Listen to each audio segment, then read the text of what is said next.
Finally catching up with Mr. Stephen Platt. Stephen, thank you for coming back to Toronto. Actually, you haven't been here professionally here for a while, right?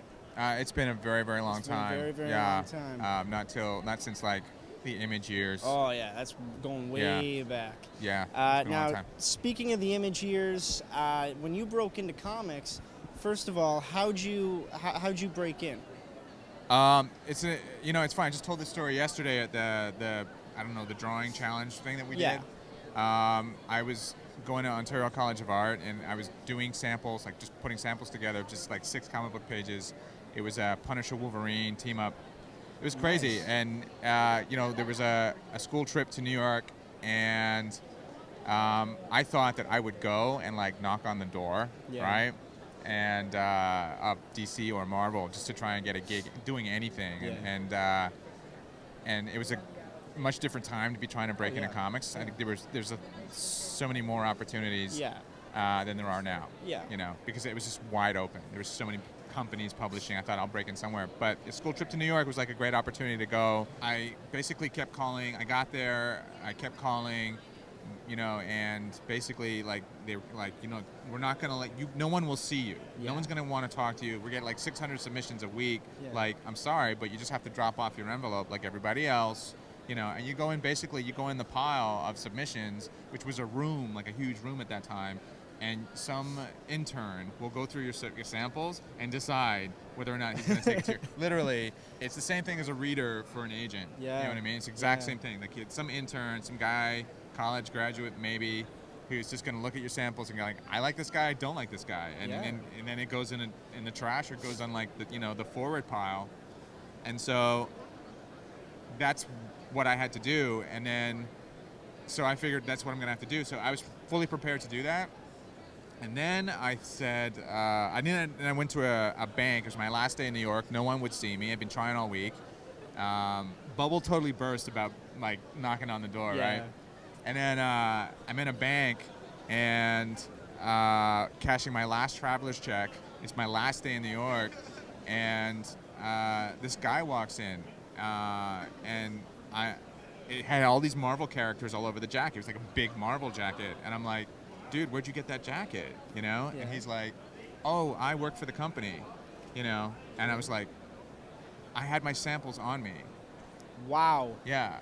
Serendipity. Yeah, it was like I had my samples on me. I'm in this bank in New York and cashing a traveler's check, and this guy who works for Marvel, the first person I'd ever met, like in New York that whole week, who actually worked for Marvel, and he's in line with me, so he's not leaving because it's Friday and he's cashing his check, right? So I kind of trapped him, and he looked at my samples like, he's like, okay, I'm here, I might as well. I'm standing in line for 10 minutes. Time, yeah. You got some time. So he took a minute, looked at my samples. He actually liked it. Yeah. And he turned out to be the guy at Marvel who does all the photostatting. Because at the time they were photostatting. That's how you archived all the artwork, right? Yeah. His name was Whitey, Jesus Gonzalez. If he didn't like it, man, I'd be crushed. Because I'd be like, oh my God. What are you doing? I'm not going to make it. But he liked it enough. He's like, he found it interesting enough to be like, okay, this is what we're going to do. Here's my name. Here's my number. Like, show up at the office at 2 o'clock. Don't be late. Yeah. Right?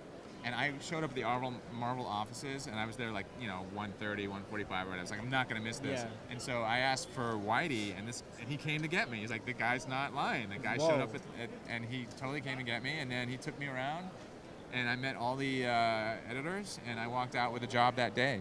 Awesome. Marvel Comics Presents. Awesome. And it was a Moon Knight story that never got published. And then the Moon Knight editor at the time, Sarah Mossoff, saw that story and said, do you want to come, like, instead of doing MCP, do you want to come over and just do Moon Knight? Yeah. And then for Moon Knight, like, you pretty much came in at the top. You were a hot artist at that time. Well, I came in, I was an unknown guy, and Moon Knight was getting canceled, right? Yeah. So the print runs were just totally sliding. So low. And then it went from like 20,000. By the time it got to Moon Knight 57, it was like at 75, 80.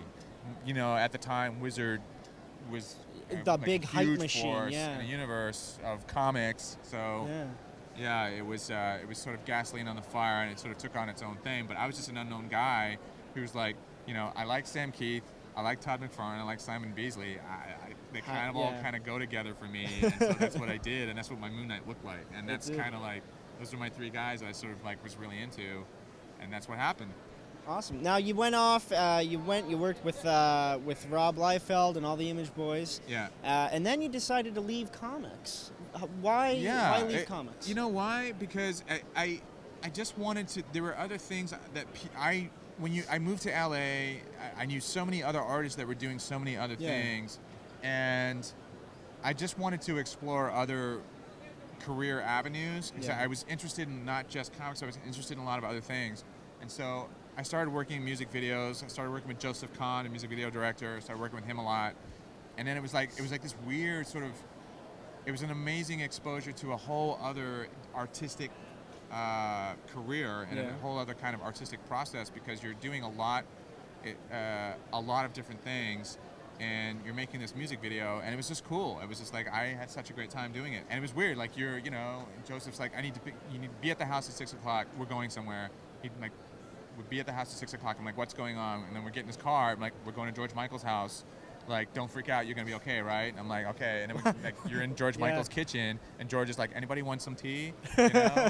And like, he's making you a cup of tea, and like, we're all just sitting around talking about what we're gonna do in this video, how we're gonna make it cool. And he's just, and I'm like 3 months ago, I was alone in a room just drawing a comic book. Yeah. Now it's like you're in some superstar's kitchen.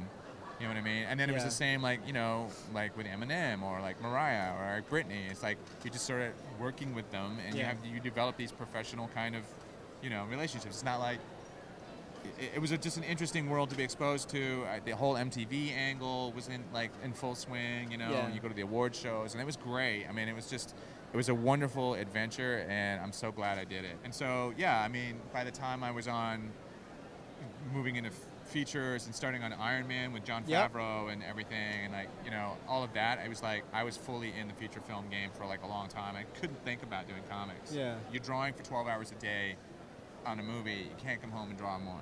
I'm not that guy. I wish I was, but I'm not. All right. Well, final question, very quickly. What's next? What do you got coming out? Anything? Walter Mitty? Life of Walter Mitty with Ben Stiller. That's coming out. Oblivion just came out. Now I'm just working on an NDA project that I can't talk about. Yep. But that's what's coming next. You'll hear about it later. All right. Well, thanks for checking us out. Thanks for talking to us, Stephen Platt.